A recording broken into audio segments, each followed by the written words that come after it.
Okay, welcome everyone to the second of the webinar series with Tony and Nikki V. My name is David Munro-Jones. I'm the Operations Director and current Head of Accreditation for the IAPC&M, and I will be your host for today. Just a couple of housekeeping things before we begin.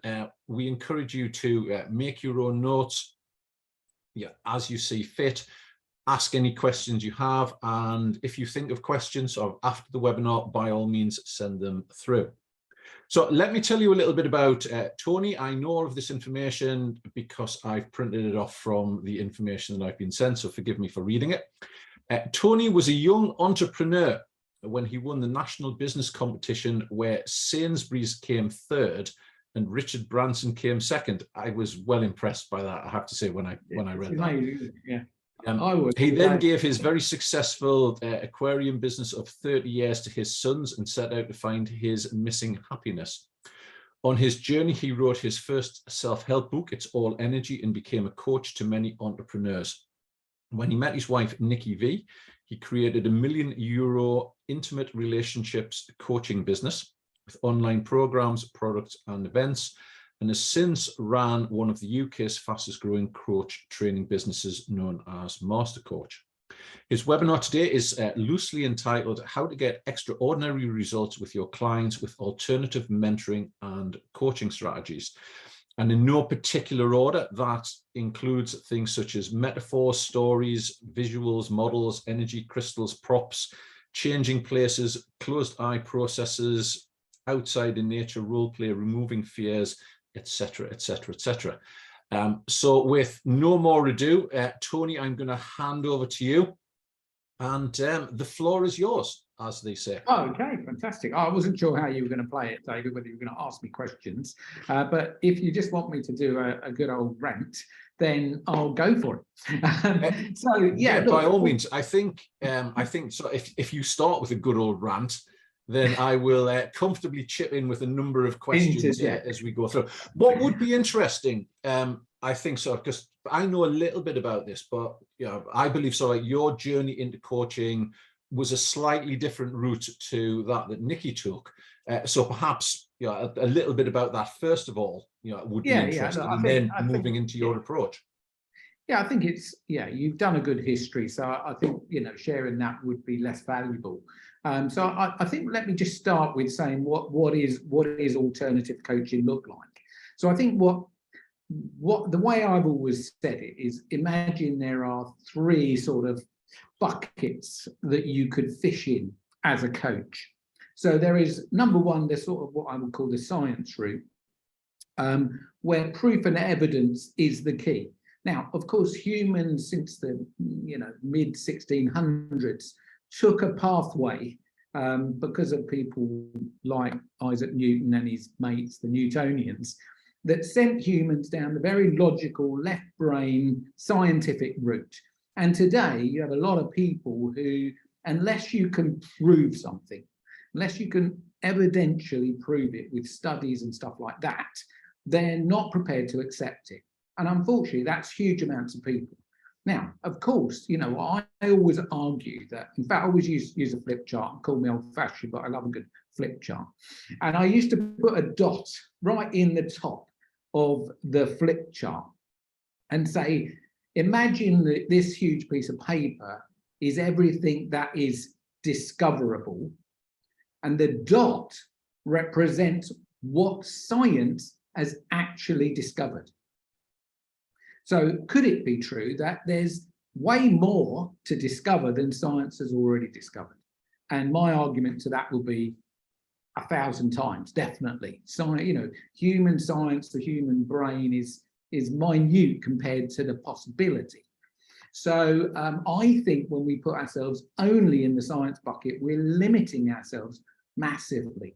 So that then opens us up to what I call the alternative bucket. So the alternative bucket includes coaching, to be fair, but it also includes a lot of other things. So, for example, my sister's an acupuncturist. So this is like an Eastern strategy, has been westernized. You can get, acupuncture on the National Health Service, that sort of thing, and so have a few other things. But coaching falls very much into the alternative bucket where, the science, but there isn't a science behind it, really. So it's what I call, you have to give it a go, and if you're a great coach, we know it's all about asking great questions that help people have new perceptions, that help them make decisions that takes them down a better path than they're currently struggling with. But then, of course, we've got what I call the third bucket, which is the esoteric bucket. And this is where I sometimes call it the woo-woo bucket, because there's absolutely zero evidence. And this bucket's what I call the experiential bucket. So here's a fantastic place for a coach to go. We're already in the alternative bucket. So if you want to sort of step aside and go, right, let me learn some esoteric stuff, you can get phenomenal results with it, absolutely phenomenal. But you have to step into that place and you have to take your client on a sort of an experiential journey. And that experience is for them to have. You're like the guide, they're having a new experience from a place they might never have done before. So that's sort of how I came across it. Now, of course, this is a million miles away from the GROW model.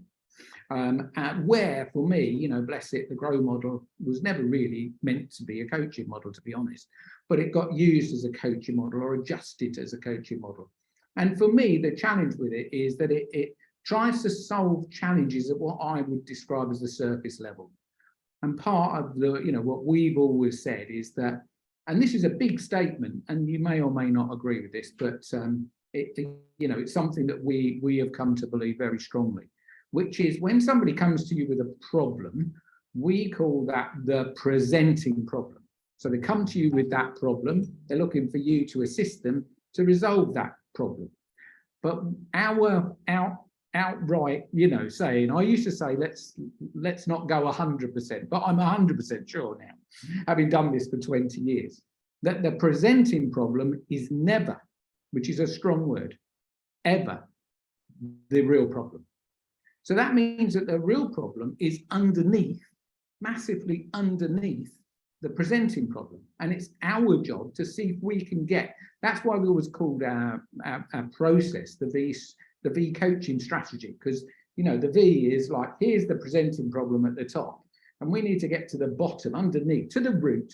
We used to call it get to the core of the issue, find out what's really going on, and that's where massive realizations, breakthroughs, we used to call them OFMs, in fact, just for a bit of fun. I'll leave that to your imagination, what that means. But basically, some people call it an aha moment, but it's that moment where suddenly they have a new realization that leads them to make a new decision. And that then take them off on another path. So I'm massively in favor of, any tool, and there's loads of them, that can get you to the root of the problem, to the core of the issue. So you read out a bit of a list. I've got a little bit of a list. So, let's sort of go through some of them and go, this is some of the stuff that I've done. Some of it very woo-woo, and some of it perhaps just a bit more in the middle. So if you've never done any of this sort of stuff, you can find it quite fascinating. So stories and metaphors is, I think, what you started with. So, I always say I'm not a religious person in any way, shape or form, but I always call myself a Jesus fan, because look, he was the greatest personal development person probably in our world anyway. Obviously we've got Krishna and, Buddha, and we've got, well, Buddha's a bit of a different can of worms, but, we've got Muhammad and all of those. But, if we took those people as having very expanded consciousness, very expanded awareness, I always say Jesus never wrote a book. People wrote a book about Jesus. So, and what Jesus tended to do was talk in metaphors or use stories. So, look, I always say if it's good enough for Jesus, it's good enough for us. So I'm always going, look, how could you make up some stories that have the person have a realization while you're telling them a story? So this is a very powerful, and of course a metaphor is a sort of a story. You're using it so that they have a realization. So the number one story that I ever wrote came to me when I was actually at a personal development evening, and this couple of people turned up who were coaches, and it's very rare because obviously Nikki and me do coaching together.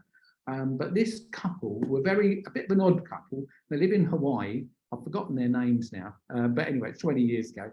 But she used to come to the front. She was like, if you remember MASH, she was very like Hot Lips. She was very tall, and he was like Danny DeVito. He was very small, and they used to sort of swap round. Me and Nikki always sort of sit side by side, you know. But they used to take these turns, and she came to the front, said her bit, and then she'd go and stand at the back, and the Danny DeVito like guy would come and share his bit. Anyway, she came to the front and shared something that I thought, well, look, today we probably all know this, but 20 years ago, it was like a revelation to me. And she said that you cannot, it's not possible to have the energy of fear, which we know when people are in pain, generally speaking, they're in fear, they're coming to us to help resolve that pain. You cannot have fear and love in your body at the same time. And the reason for that is because the biochemistry that we create from a space of fear and the biochemistry we create from a place of love are like the antipathy. So the chemical concoctions in the two feelings, the two emotions, one negative, the other one, let's call it more, I call it more of a state of being than a positive emotion. These are completely different. So it was like such a realization to me that on the way home, I started to concoct a story. So I created this story, which I tell, which I haven't got time to tell it because it takes an hour to tell it. But you're very welcome to go on. We have a charity website. It's on 10-10.life. You're very welcome to go there. You can do the thing which I created, which actually is what won me the award that beat Richard Branson into second place. But it was obviously when I did that, it was all about fish. This is about humans. So it's 10 questions. You answer the 10 questions, put your email in, and it will start sending you videos. And the story is in there. It's like the first video. So it's a very powerful story stroke metaphor that you could utilize. I go, look, I'm not trying to, whatever you call it, copyright it or anything. The more people that use this story, the better. I mean, honestly, it's such a powerful story. But the thing is that, you know, when she said that to me, I'm thinking, right, how could I construct a story that would have people have a realization of where they currently are? So now I'm not telling them where they are because, you know, we always say, look, coaching isn't telling, asking questions is. Same with sales, really. That little saying came from sales. You know, telling isn't selling, asking questions is. So coaching's not telling. If you tell someone something, then their logical mind will decide whether they agree or not agree. So that's why coaches should always ask powerful questions for them to have a realization. But when you tell them a story, they have the realization as it's happening. So let me give you a little example. When we do talks and I tell this story, I say, does anybody here, put your hand up, if you know anybody that has ever worried about anything? So what's great about asking a question to an audience like that is, what do you think they do? You know, do they all rush and put their hands up? They're all a little bit, Well, the truth is, you know, I then follow up with a very quick question because people don't put their hand up. I then say, look, do you know that person very well? Because, you know, what's the truth? Of the 8 billion nearly people that live on planet Earth, how many of them do you think are worrying in this very moment? Well, of course, it's unbelievable amounts of numbers. It's like, forget, you know, COVID, this is a proper pandemic. It's a proper pandemic where, you know, almost all of the 8 billion are doing something along those lines, yeah? So then I say, so does anybody know anybody here that gets anxious about anything? So, you know, again, they've got the opportunity to go, wow, well, that's me. You know, or then I ask, you know, what about frustration? Do you know anybody that gets frustrated? Do you know anyone that gets angry? Do you know anyone that gets depressed? So it's quite a long story. But actually, as I'm telling the story, they're going, oh, wow, yeah, that's me. So it's a powerful way to get them to go, well, put themselves in a little box, you know, where they can go, yeah, like I worry all the time. So then you can put, and I call this, the metaphor I use is that is the road to fear. When you're in that place, these are negative emotions that are alive in your body that activate your fight and flight system. And once you're in that place, this is then your ego self in play. And this part of you is the small part of you that gets you into trouble. So you can sort of see if you develop that story. Now, if you've got a story, a personal story, so I make it slightly personal to start with, telling about the two people where I learned it. And then I created it into this story, which I call the road to fear or the road to love. And so the road to love is a completely separate thing. So if you, once you recognize you do worry, anxiety, you know, frustration, anger, depression, there's just 5 of them. There's 350 different negative emotions that humans can make. Once you know that you're running that, then, you know, what do you want to do about that? So the answer is to come and have a look at what's the opposite to that.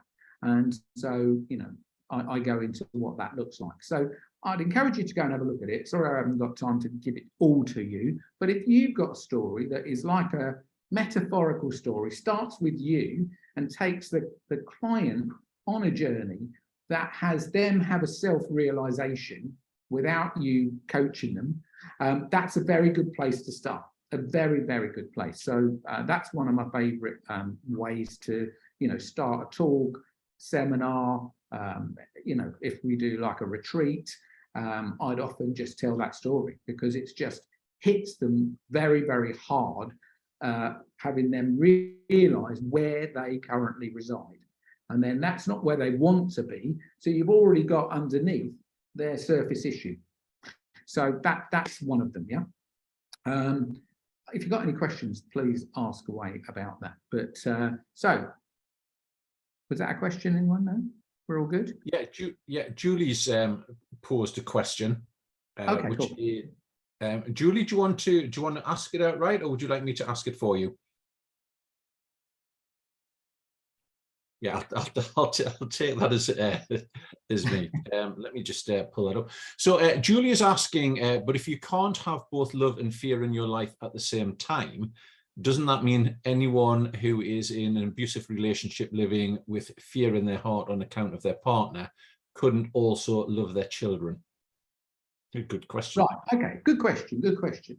Right, my truth about this is perhaps a bit harsh, but you know, we're coaches, we're not talking to that person right now. Yeah, if I'm talking to that person, I'm definitely going to put myself in a place of love, understanding, and compassion for them because it's a difficult situation. The problem with the word love is, and I've asked hundreds, maybe thousands of people to write down, what does the word love mean to you? And I promise you that no two people write the same thing. No one. So our model of love, in the most part, is actually created in the red part of us, which is an irony, really, when you think about it. So what we think love is probably not what love is at all. And most people, one of the things that differentiates the fear place and the love place is that the people that are looking to experience love but happen to, without knowing, they're unconsciously in a more red state. They don't know what they don't know. And what they don't realize is that love is not an external thing. You know, again, I'm going to go back to Jesus. You know, Jesus would definitely say, you know, love is inside of you. It's not outside of you. So the mistake a lot of people make is to, you know, say they love their kids, but actually they're loving something outside of themselves. The real love is when you're in a place of love, which if you're in an abusive relationship, you can't be. So the love is more of a, I tend to use the word of a low-level connection rather than what love really means. So love and connection sort of go hand in hand. Real love is a very high energy. Connection can be a very low energy. And of course, a lot of people in an abusive relationship, will try to get love from their children. They will try desperately hard because they're empty of love, and they don't realise that they've got all the love they need, but they don't know how to activate it, if that makes any sense.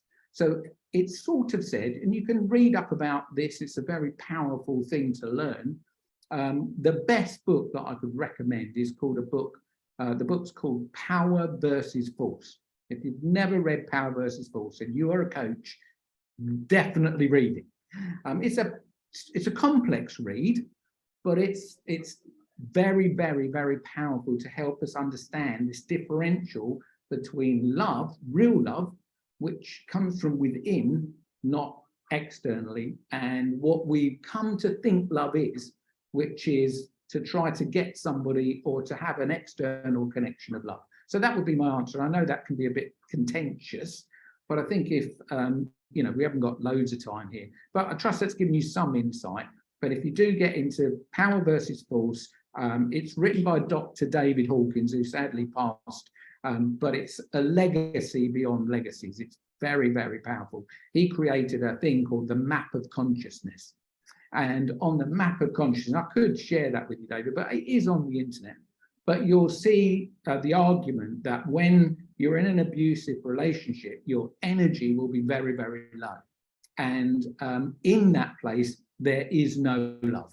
There will be a model of love, but it's not what real love is, if that makes sense. Yeah. So it is contentious, but as you study it, and obviously if I was coaching somebody in that position, which we do regularly because we do couples coaching, then the abusive relationship is actually it said, this is a good little model actually, so it fits quite well. It said that there's 3 levels of relationship. This is one model, there are many different ones. So the lowest level of relationship is what we would describe as a dysfunctional relationship, where nobody in that relationship, including the children, are having their needs met. It's dysfunctional. They're all over the shop, as I can call it, because I'm from Croydon. It's a bit of a London saying.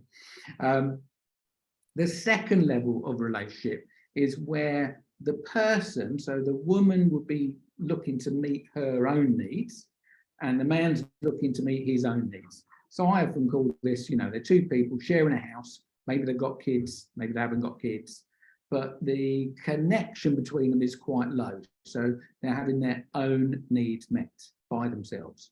So often she's got her life, she's got her friends. Very often she'll have the kids in her bucket, much more than the man, most commonly, not always. And then he'll have his friends, his likes, his work, whatever that is. But they're living together, they're married. They might even say they love each other, but this is not love. There's a gap between them that isn't what love is. So then there's the number 1 level of relationship, which is where a human being is in a place of love. That means they're connected with the love that's inside of them, as opposed to looking for it externally. And they are then sharing that love with their partner, who is also doing the same. So a way you can say this is that you meet your partner's needs. So your number 1 need is to meet your partner's needs, and their number 1 need is to meet your needs. This is like the best relationship you can get, but it comes from a place of love. So you can't do that if you're angry, frustrated, depressed, and if you're a worrier or you've got anxiety. Just take those 5 common negative emotions. If those are active inside of you, then basically there's no love there anyway. So I think this is all stuff to learn, and that's where I go, look, this is an alternative model.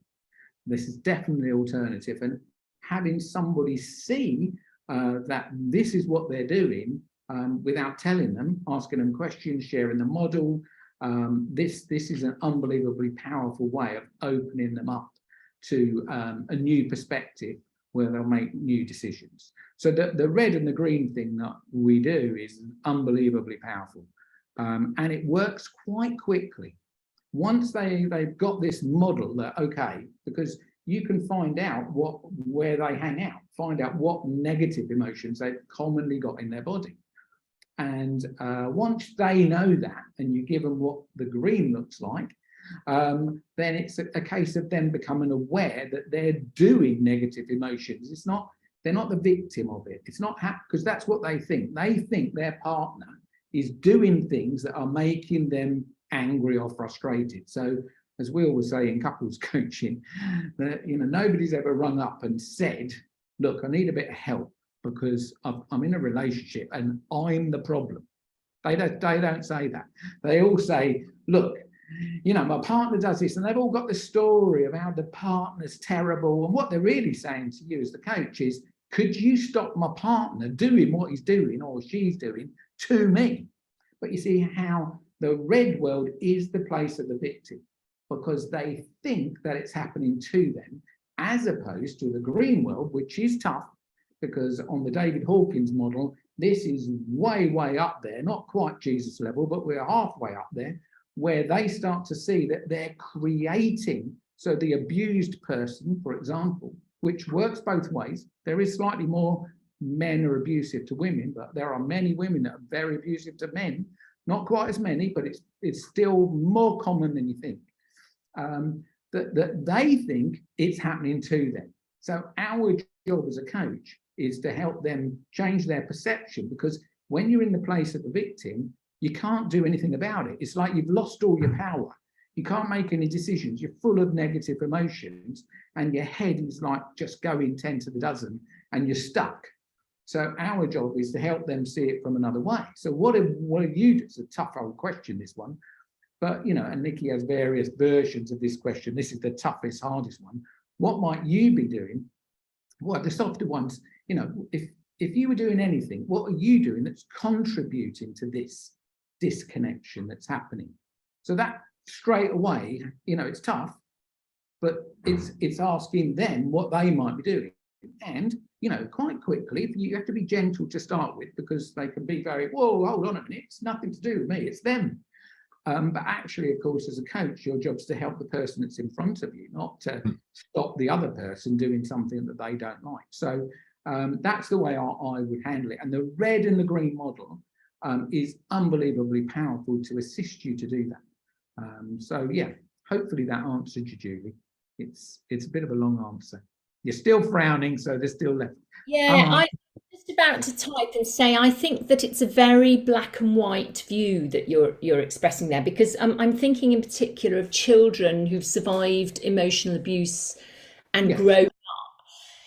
It's an absolutely ridiculous statement to say that they cannot love, because I've known so many people where love is totally in their own heart, in their hearts, and is to say that anyone who's ever experienced negative emotions like anxiety, that they can't have love, that would be all of us. That would be. I think it's the numbers that, you know, again, if you read David Hawkins, he explains that 96% of people are stuck in what I call the red world.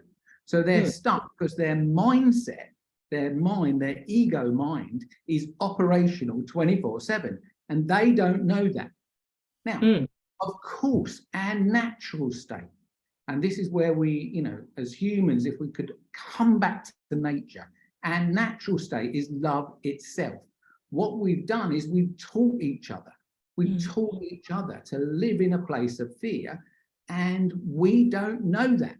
So we've normalized the red state. So most people, and, you know, recently, look, I've been working on myself for, you know, 20 odd years. And very recently, and I was talking to Dawn about this, I went to, you know, a retreat where you have to be silent for 10 days. And even though I've done so much work on myself, and I share this, teach it, and it's always a great thing. I always say, look, we always teach what we need to learn. It's a great saying. So, but what my number one takeaway was how agitated and active even a mind like mine that has been training for 20 years is. So when it's agitated, the challenge is it has a model of love. And that's my point here. The model of love is what part of the challenge is. So what they think love is isn't what love is, if that makes sense. Because love comes from a place where there's not an agitated mind and the heart is full and open. And so I'm not saying it's impossible for them to love, but they'd have to put that part of them aside first before they could connect with it.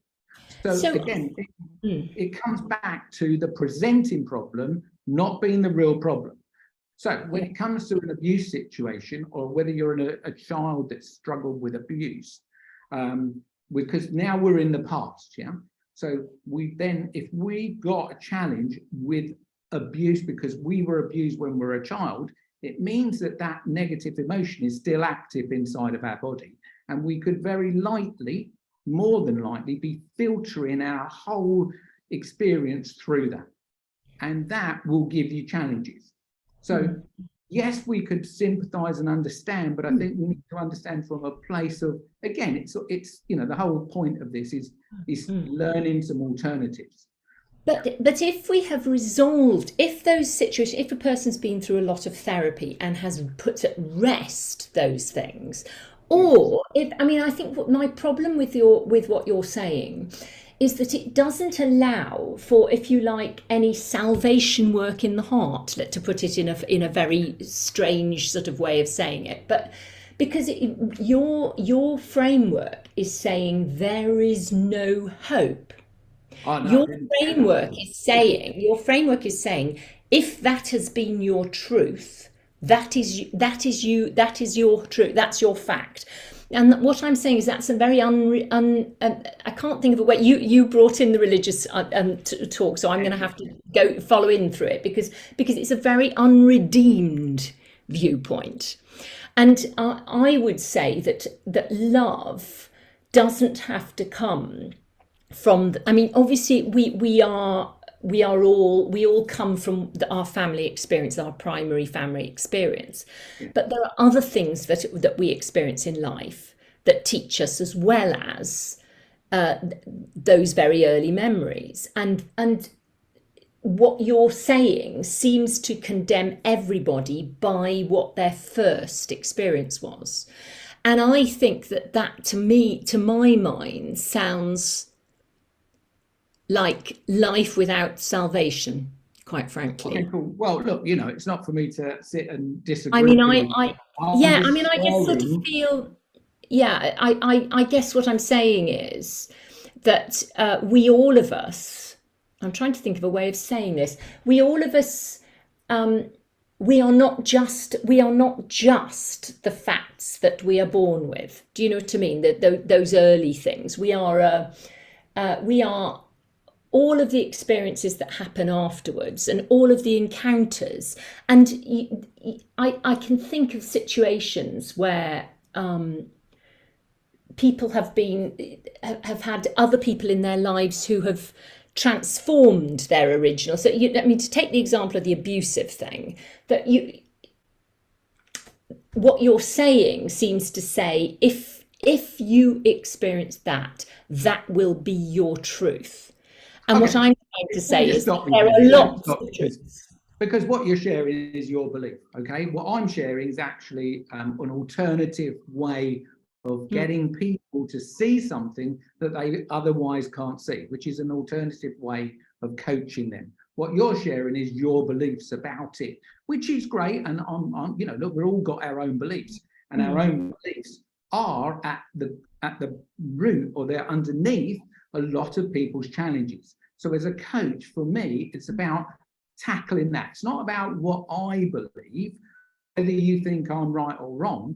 You know, if you're struggling as a coach to get somebody to have some sort of breakthrough realization, I'm sharing about techniques that you could use. I'm not sharing it. I'm sharing a model which I use, and I'm suggesting that you might have models through your own life that you could create. It's not about being right or wrong. It's really about, because wherever you are where you are. And when somebody presents themselves and you're the person in the seat looking to help them in this moment, then you need to use every tool you've got in your toolbox. And I'm sure, Julie, you've got lots of great tools and you can help people. But if we get too philosophical and start going, well, that philosophy's right and that philosophy's wrong, then you're just in a minefield. I'm suggesting that you have models that you can use in your coaching that would help move somebody that's stuck to unstuck. Because we could debate, the whole thing for hours and hours, but it's not really what we're dealing with today. So hopefully that helps.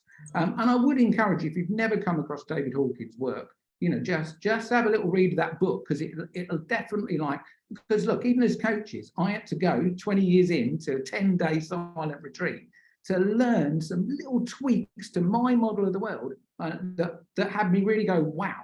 So I think we should all be open books to learn more stuff and, have the potential to go, there's always another level. There's always more to learn.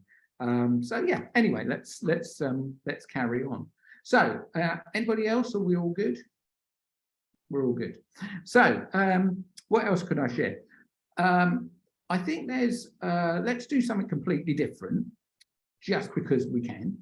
So one of the things that I've learned is using, for example, and I came across this again, because I'm a massive fan of using things that have worked on me. So in other words, I've had an experience, and then I could take that experience as a coach and then make that into a tool, okay?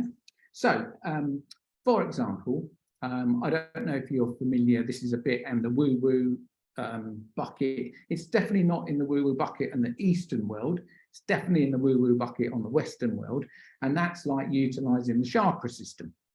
Okay, so I don't know, are we all familiar with the chakra system? Do we know what that is? We know roughly, yeah, we got some insight into it. So there's some, if you study the chakra system, it's an immense piece of work. But there is one little piece of learning which I like to take and use in a coaching situation. And that is that the different chakras throughout our body represent different ages in our body. Now, again, this is a model. It doesn't have to be accurate. It's a way of eliciting from somebody a challenge that they can then resolve. So it doesn't matter that it's, again, if we go, and I think, Julie, you weren't here at the beginning where I shared a little bit about the science bucket, the alternative bucket, and the woo-woo, or what I call the, oh, I forgot what I called it now. It's the experiential bucket, let's call it that for the moment, yeah. But actually, this is definitely over this side. So there isn't any science to prove this is right, but actually it works if you do it well as a coach.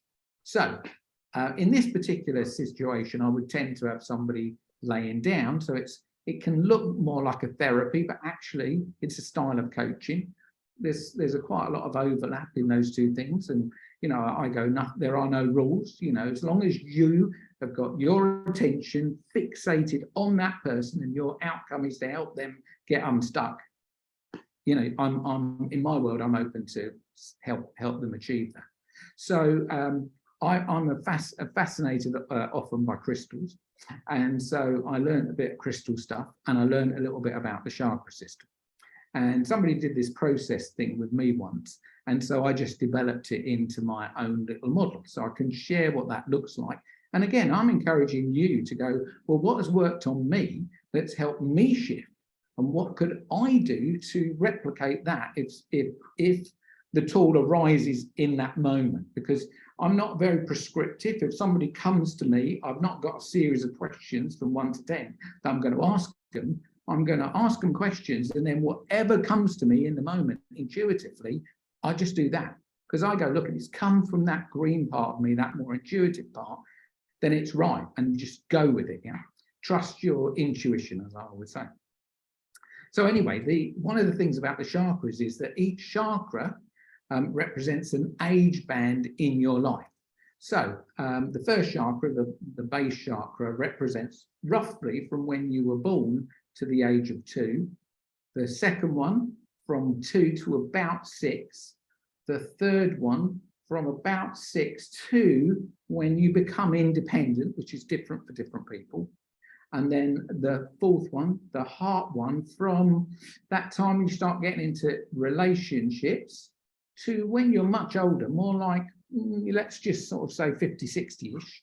And then you've got the next one, the throat chakra is much more, and the crown chakra are much more in your sort of autumn of your years, as Churchill used to call it. So often I will, get people to hold a couple of crystals. My favorite crystal for this is actually selenite. I don't know if you've ever come across it. It's a very soft crystal. It's very beautiful. And you can buy it in sort of like strips. So I get people to hold them. So with crystals, you should always like clean them first, make sure they've got nice free energy in them. And then I get people to hold them. And then I would ask them some questions, yeah? So often I'll get them to go back in their life. So we talk about their first chakra first, and I get them to bring the young them into their mind's eye. So as they bring the young them into their mind's eye, and obviously I'm doing this would take me quite a long time, I'm telling you in a few minutes. So again, it's all about creating the experience, creating the energy, getting them in a great place so that they're open to share and all of that sort of stuff. So there's a bit of prep work to do. You don't just dive in and start doing it. But anyway, I get them to see the little them, the baby them, in their mind's eye, which most people can do that very easily. It's quite incredible. If you've got them in a good state, then, which I do with a bit of breathing and stuff like that. Yeah. So get them in a very relaxed state, and then basically get them to see their child in their own mind's eye. And then I would ask them, so as you see yourself at that age, and obviously, most people can't remember when they were 2, but if there's any negative emotion in that little you, what might they be? Now, do you have to get them to say out loud? No. Can they see it in themselves? Just let them see it. I mean, if they want to share, some people just say it, which if they do, that's great. If they don't, they don't. They're having an experience. So then I just help them see that emotion. And then I ask them to send that negative emotion to the crystals, which they're normally holding in their hand. And then I just share with them to squeeze the crystals and to let go of that negative emotion. And then we keep going until the younger them is now free of that negative emotion. So they'll almost tell you when it's all gone. And of course, you can ask questions like, is there anything else? Anything else that the young you needs to let go of? That sort of stuff. And then I go to the next chakra. So I get them to see like the 6-year-old them. And then go, well, so what negative emotions as you look at the 6-year-old you, that little you, what are they struggling with? And actually, if you go for the emotions, it's actually quite a good shortcut, because otherwise you can get into a big story and you don't really want the story. You want the emotions that's attached to the story, and then get them to release them. And then basically you go all the way through. When you get to the throat chakra, because that's so often about truth, and I always have got the argument that truth and love sort of hold hands. So often there's a person in their life that's been very challenging. So I'll often get them to see that person in their mind's eye. And then from a place of love, have them have a conversation with that person. Whether they're dead or alive, it makes zero difference. But I ask them to let their love speak to that person's love. So they say whatever they're going to say, but they normally say it inside. And then, hear what that person's love says back to you. And then they'll have a little conversation. And then we do, so we go through all of it like that. And it's like a revelation to people.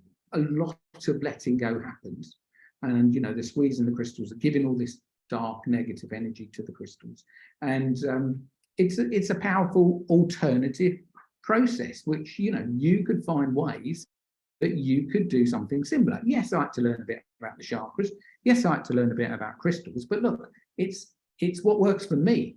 What you're looking for is what works for you. How can I, use tools, things outside of myself that will help them get things outside of them, healed, let go of, that sort of thing, free themselves from those negative emotions, wherever they came from, it doesn't matter.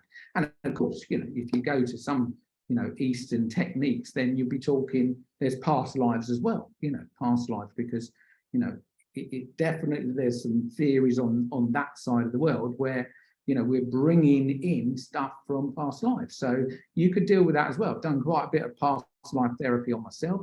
Absolutely fascinating. my biggest takeaway from doing past life therapies, I've done it 3 times, was actually this spirit inside me has been in other bodies, a lot of other bodies, but I found 3 specific bodies. And the really interesting thing that I learned was that these other 3 beings all had exactly the same baggage, shall we call it, stuff going on, negative emotions that I've carried in this lifetime. So, you know, but again, that's another whole theory. You know, I feel if you're going to do that sort of stuff, then you have to have a personal belief. But your belief will nearly always come from an experience. You know, somebody telling you something intellectually is not an experience. It's just a load of intellect. So I always encourage you, if you're doing alternative stuff, to do stuff that's worked for you.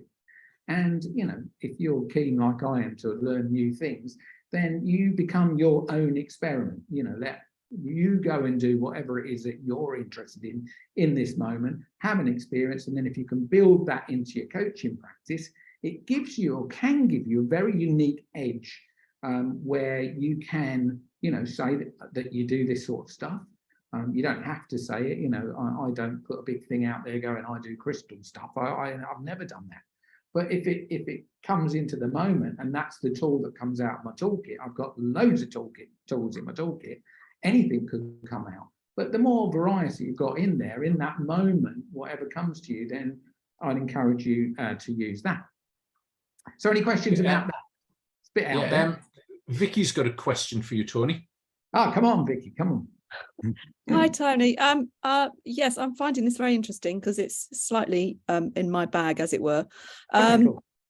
But I just have a query over, I think, the chakra crystal work. Yes. It has a lot of possibilities, but I'm just aware that sometimes very negative emotions can come up and somebody can become quite emotional. Yes. So as a coach rather than a therapist, would that be a path that one should avoid? No. I'd be diving in there because, you know, for me, the greatest thing that you can do as a coach is to get those negative emotions to come to the surface. For me, they come, again, it's about the meaning you attach to things. So I attach the meaning, I know Nikki does too, that if somebody starts getting very emotional, they cry. Look, you know, we always say the women will cry. The men always cry inside. They cry differently. You know, they might well up sometimes, but most men are crying inside. Most women will, because they're more emotional creatures. Men are more logical creatures. You know, it's just that way. But I always go, look, if somebody's crying, this is good. This is working. This is it working because it's come to the surface. And I always say it's come to the surface at this moment. That's you as a coach doing an amazing job because you brought it to the surface. Now what we need to do is get rid of it. So it's like, okay, what are we going to do now to get rid of it? Because it's like an absolutely beautiful moment where if you don't get rid of it, then what happens is it gets suppressed. In other words, it gets pushed back down again. So I always rejoice when people get emotional. I go, right, this is it working. So again, that's meaning, you know, the meaning you give something. So yeah, that's my take on that. But look, if you're not confident, and I was talking about this last week, it's super, super important that you have certainty in yourself when you do these things. So definitely, you know, if you've got another coach, you could practice on each other. You know, practice and have the experience.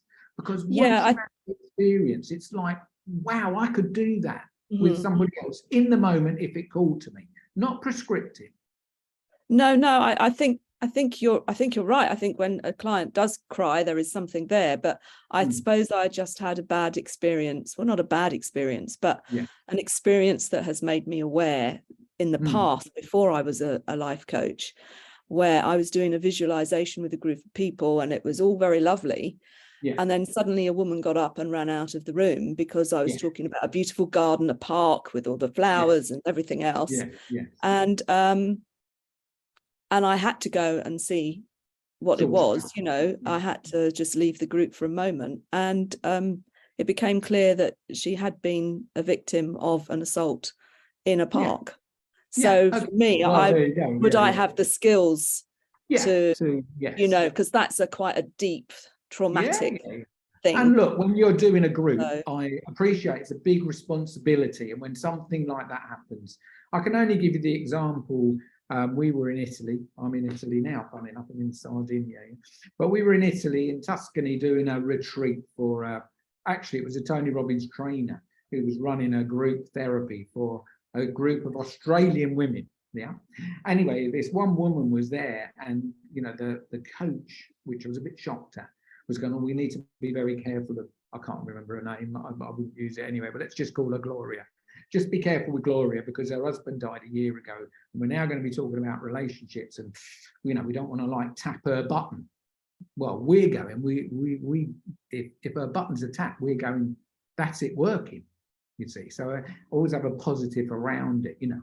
Anyway, sure enough, we're talking away, and boom, you've got a similar situation to happen with you. She's burst out crying. Well, of course, the other women are all gathering around her, and you know, the other coach is going, told you, you know. But we're going, no, but this is like a magic opportunity for her to let this go. You know, as a coach, if you can be confident how to do that. So we sort of called a bit of a timeout, and then Nikki just. That Nikki V, she's got a question inside her. I'll tell you, it's just unbelievable.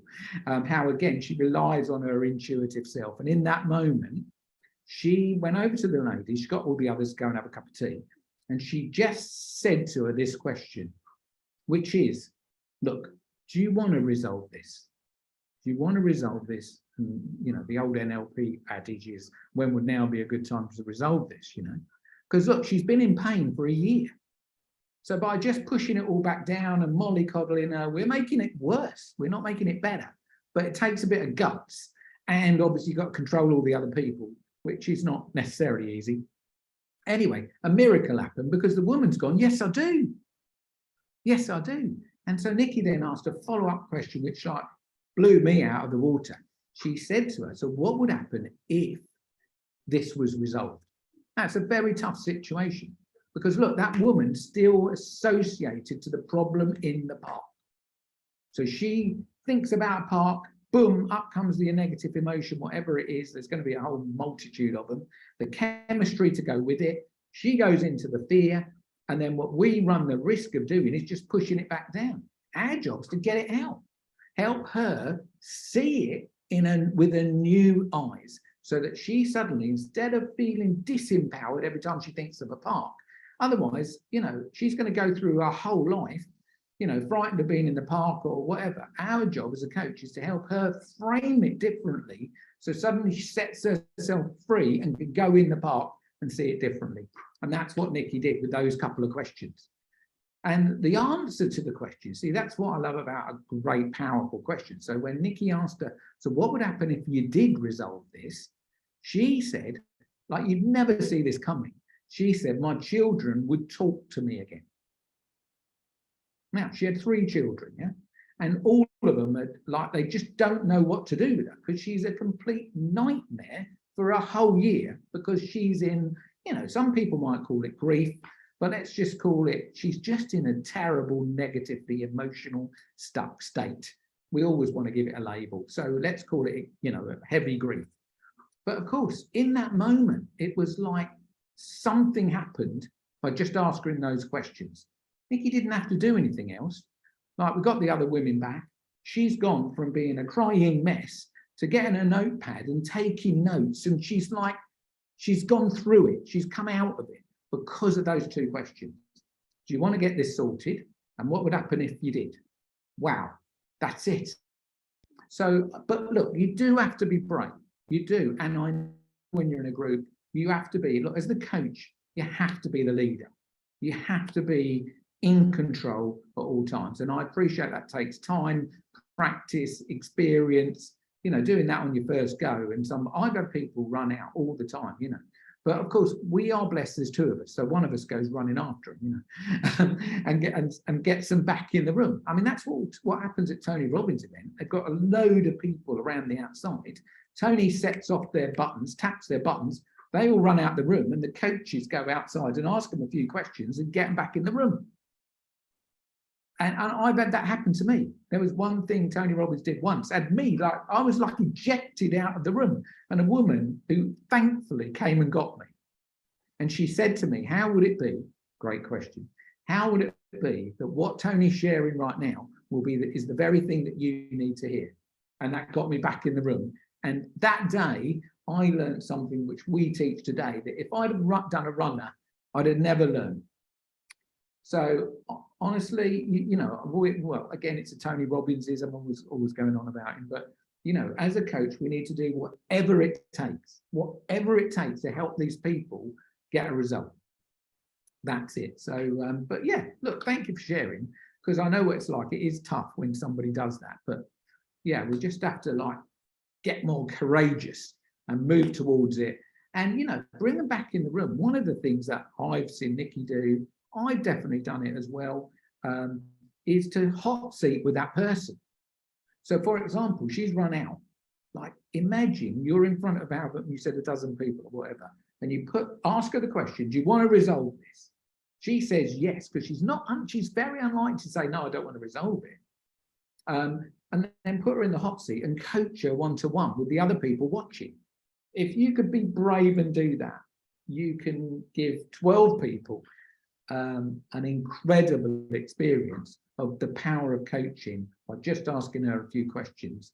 But you know, look, I know that we have to get to a place of confidence to do that. So, but yeah, I'd encourage you to, you know, go there and use your own experience always. It's very, very powerful. How are we doing for time? Yeah, I was just going to say, Tony, I'm mindful of time, and whereas there is, you know, like lots and lots that we could continue talking about. Yeah. I've got a couple of sort of like questions really to start rounding up, and then I'll open the floor so like if anybody else has any questions.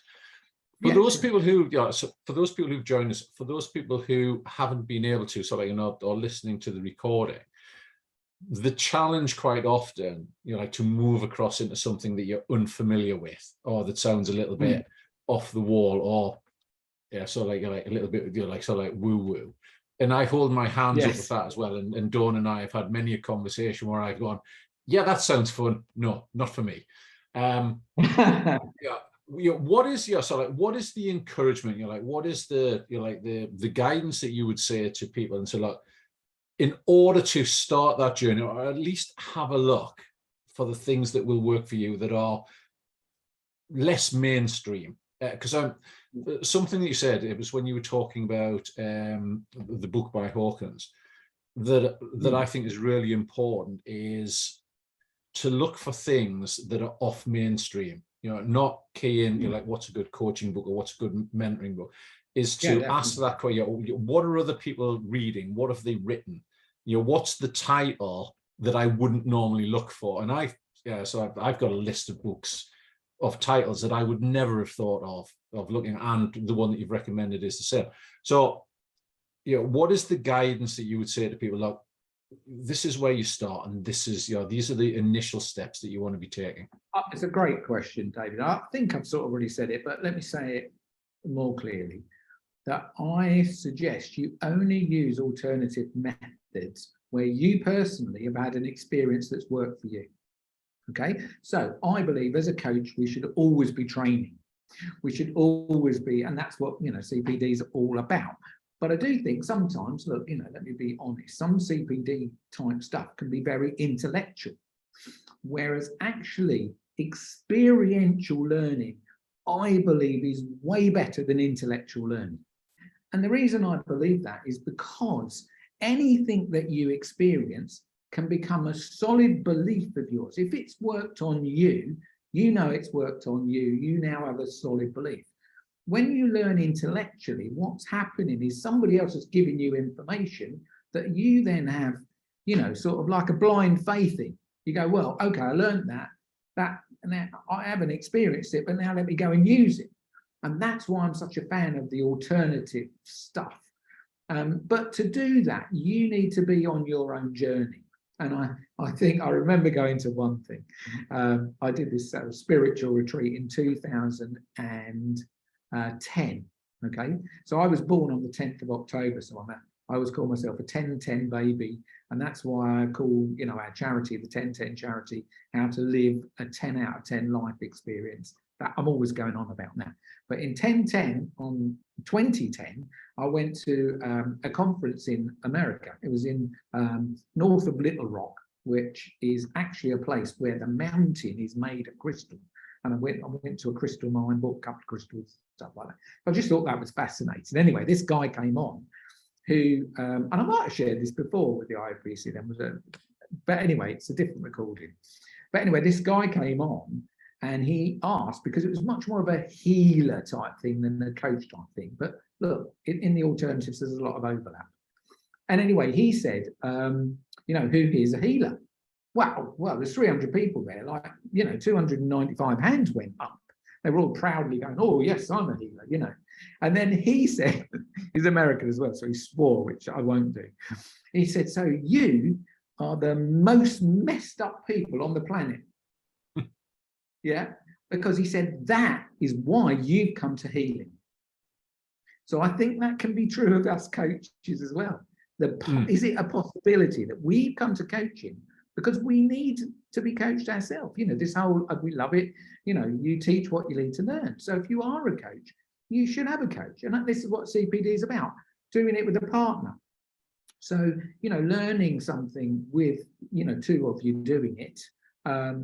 You know, for example, I could give you another thing that we do, which is a bit woo-woo and out there, but it absolutely works. Again, you have to experience it. Is that if you sit next to somebody, you can model every part of them, every part from their breathing to their physiology. You sit like they sit. So you get the person to sit in a, you know, a place in a way that they might have sat when they were struggling.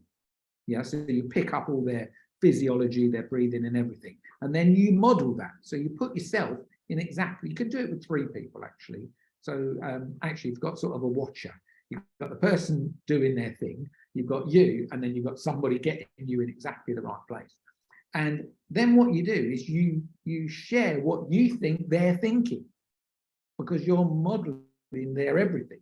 And I can't tell you, like 9 times out of 10, they're very, very accurate. They're very accurate. So once you've done it a few times, and, you know, you could practice this. You can do it with just 2 of you, but it's fun if 3 of you do it. You can use that. So I'll give you a quick example. Our most difficult coaching client ever was a bank robber who wanted to be a coach. He wanted to give up bank robbing and be a coach. Yeah? So I'm going, look, anyway, he paid us a lot of money and he did pay us in cash, which was a little bit okay. But anyway, I'm going, I want to help this guy because his life has been so dark. He was brought up in Peckham, and bless him, when he was very little, his parents taught him to be a pickpocket. And when he came home, so think about abuse, where we were saying with Julie about abuse. This is an unbelievable abuse case, really. So if he came home and he hadn't got anything, they basically beat him up and locked him in his room. He's like 5, you know, 5, 6, 7, that sort of age. So you can imagine that, can't you? It's horrible. Now, if he managed to pick somebody's pocket and he's got their wallet or whatever he's got, and he gives that to his parents, they then, you know, gave him loads of praise. So, of course, he's got what I call a reverse model of stroke good, bad, you know. So he almost smiled if he did something bad. It was like weird. It's very, very weird. Anyway, it was a very tough customer. But in the end, we did something with him, which was unbelievable. And we did this whole, we call it changing places. So basically, I modeled him. So I became him. He became me, because we're teaching him how to be a coach. Yeah? And Nikki was like the referee. So she's observing and, you know, helping. Well, so I'm now the bank robber. And actually, we did it as the little him. So the little him, I was the little him, the pickpocket. Yeah. And he was me coaching him. That makes any sense, yeah? Wow. I mean, just to be in that little boy's body, I got so into it. I'm sort of good at this sort of stuff. But anyway, because I've done it enough times, that's where the practice comes in, yeah? So I've done it enough times. And so he's now asking me questions. So he's asking the 5, 6, 7-year-old him questions about himself. And I'm answering, and he started to cry. Like, he's just all over the shop, and then Nikki's helping him. But this was like an unbelievable breakthrough for him. I am pleased to say he no longer robs banks, and he is a coach, and he actually helps people in a gym because he's a bit of a keep fit fanatic, you know, and he teaches a bit of boxing and stuff like that. So, but yeah, it took us about a year because he was very tough, because his mindset was like the other way around, and we've got to find a way to turn it around. But the whole taking on his persona was very, very powerful. So once, you know, once you've done it once, you know that you could pull that out your bag and do it again. So there are many, many, many things. I've got a whole list of things. Maybe we could do another one day, because they are really powerful. But I think, look, the thing is, it's got to be about practice. It's got to be about your personal experience. So put yourself in a place, you know, go to more courses. Go to courses that are a bit out there, you know, if that's what you like. So I think, you know, Vicky, you might be saying, well, I like a bit of crystals. You know, go and learn more about crystals. You know, I went to this guy and he taught me stuff that I would never have learned, you know. And actually he retired and I bought all these crystals off him. And, you know, and I've used them with unbelievable success, doing stuff like I shared earlier, where people give their negative emotion to the crystal. It's crazy, but it works. And because he did it to me, I'm confident that I can do it to others. And of course, you put your twist on it. So you bring your personality, preferably the green you, the loving you. You can't bring the red you to the party. That's never going to be good. And that's why you shouldn't bring your beliefs to the party. I absolutely go, you have to be a completely open vessel. So that's where I was maybe a bit tough with Julie, where if we're bringing our beliefs to the party, then you restrict the party. But if you're bringing an experience, your personal experience, that this worked for me, you know, look, and it's down to how much practice you've had, how good you get at it. But you will get good at anything you do repetitively, you get good at. So, yeah, it's great. Thank you. Anna, did you have a question? I saw a hand raised. Yes, I think I just really want to share. Thank you for giving me the opportunity. I just love what you say, Anthony. Sorry, I really, really 100%.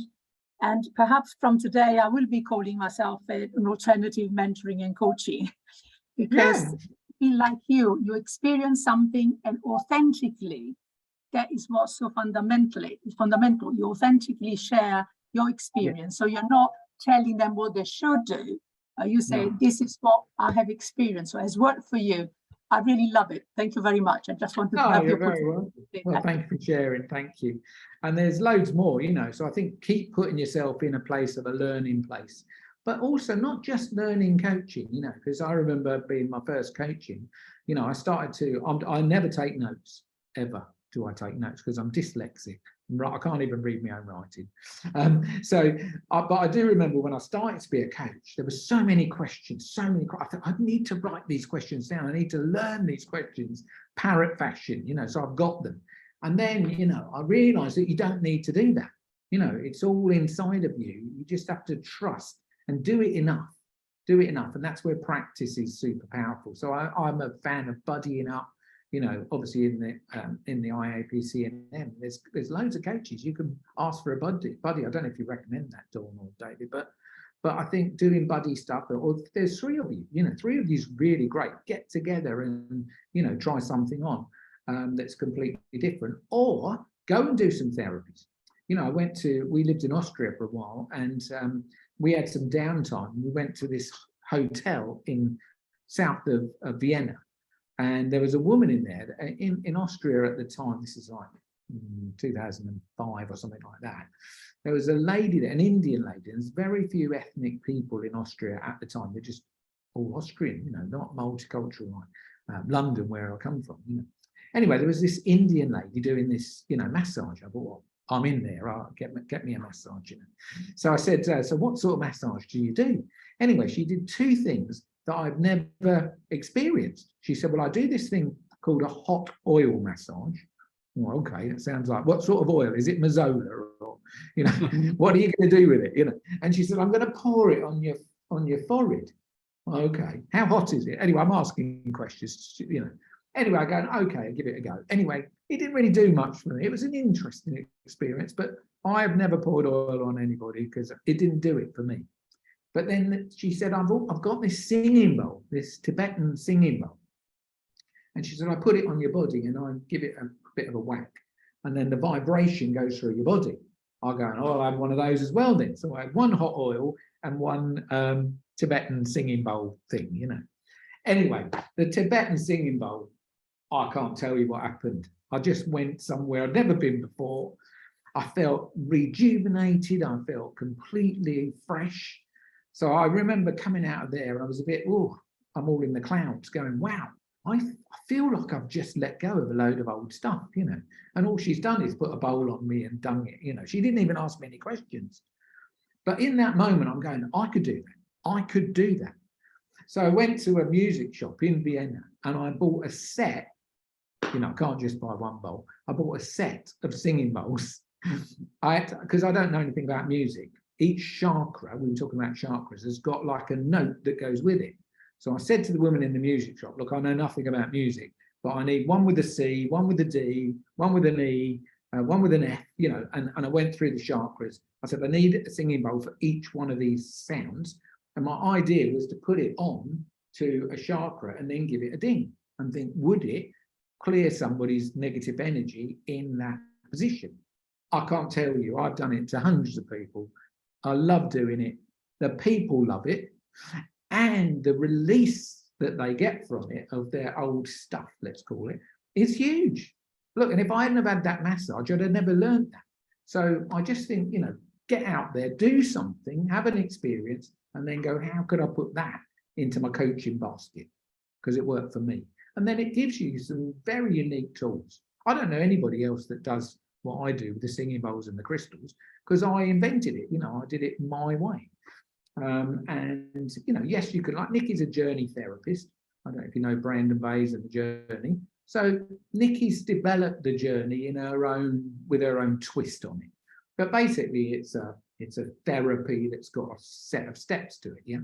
But again, you can make it your own, you know, if it works for you, you know. And that's exactly why we accredit practitioners' signature programs.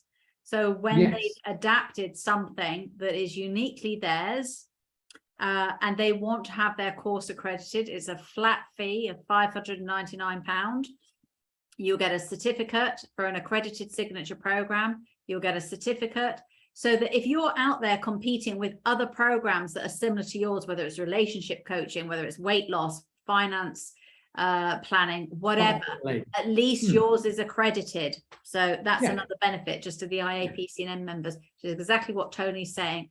Get your program finely tuned and recognized and really run with it. Yeah, and honestly, I think it sets you apart from a marketing viewpoint. It definitely sets you apart from the competition. Now, of course, from a marketing viewpoint, I think I shared this last time, we're not saying, like, I don't say I do crystal anything. You know, I'm just saying if you've got a problem, I can resolve it with you. I've got a load of different tools, but, you know, it's like find out what their problem is, find out the result, and then sell them the result. Then your tools are your tools. And, you know, if you've got a certificate, you know, that sometimes gives more certainty to the buyer that you know what you're doing. So it's what I call a pick and mix, Tony. Yes, when I'm like you, a holistic practitioner. I have lots of tools. I just advertise as a coach, and then I start talking, well, is it tapping? Is it, you know, whatever, but they have got a pick and mix bag that they can choose from. Yes, and there are many great tools to use. Yeah, exactly. So, well, CPD time, David.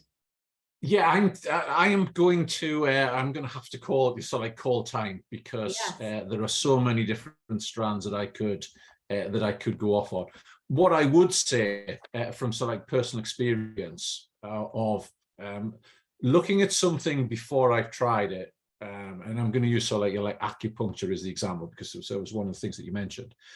Many years ago, when I was doing a lot of martial arts, I actually pulled my back really badly, embarrassingly, so like picking up a plug to put on sort of a video on manual handling techniques, which I lifted the monitor perfectly, but when I realized it wasn't plugged in, I just bent and my back went. So I delivered the rest of the program more or less pinned to the wall because of the pain. Rang my normal physiotherapist. He was fully booked, but he recommended somebody else who had a space. I went there straight away. He did the normal sort of like physio. And then he said, you know, do you want some acupuncture? Now, prior to that, I sort of looked at it and thought, not really too sure what that does. And you're like, I don't really want people sticking pins in me just for the sake of it. And at the time, I simply said to him, I genuinely do not care what you do, as long as you do something to get rid of this pain. There you go. And from then on, every time I visited him, it was, I went for acupuncture and not physio. That's amazing. And you make Because such a great point, David. absolutely. It's such a great point that, you know, the bit that you said that really got me, I am in so much pain. So think of when people come to us as coaches, they're not coming because they're in a little bit of pain. They've got enough pain to pay you to help them get rid of it.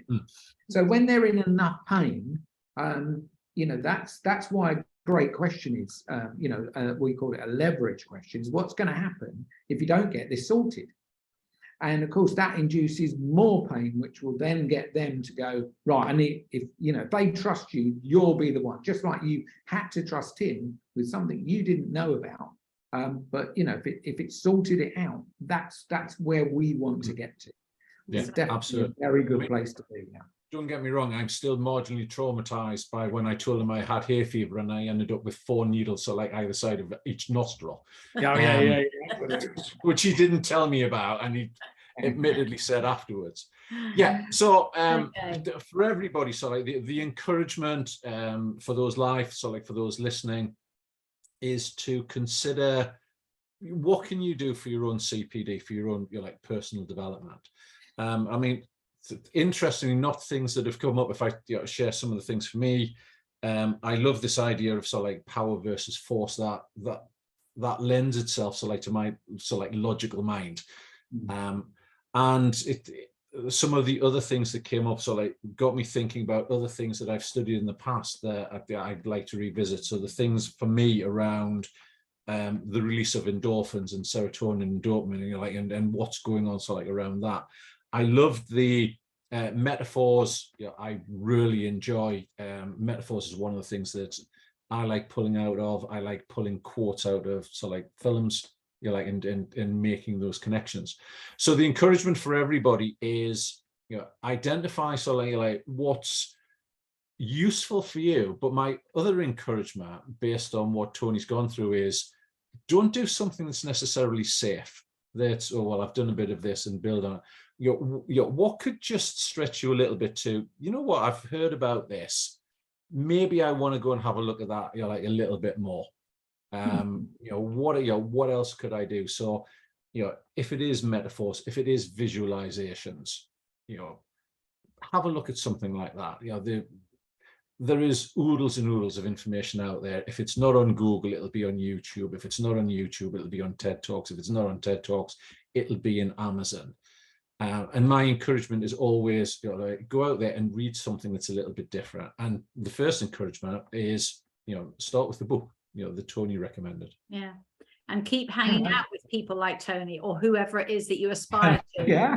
Already achieved what you aspire to. They are wonderful, as you know, that Tony and his lovely wife Nikki are paying it forward, spending time with us, sharing their knowledge and enthusiasm with us as a community. So thank you very much, everybody. And thank you, Tony, for being so understanding and patient while I couldn't get off my previous Zoom call and I made everybody late. So I appreciate that. Thank you.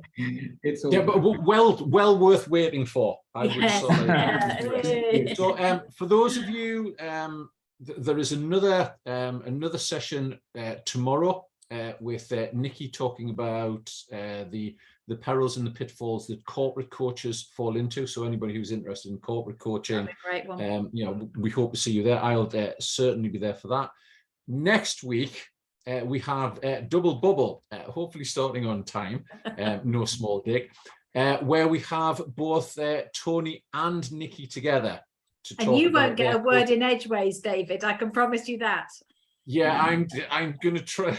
So we're gonna have 5 minutes before handoff. Like let's at least make it so these are the boxing rules. Like sticking time. Yeah, I mean, actually, it's really cool to get people to send questions in if they can't be there, because absolutely. So they are two two really good sessions.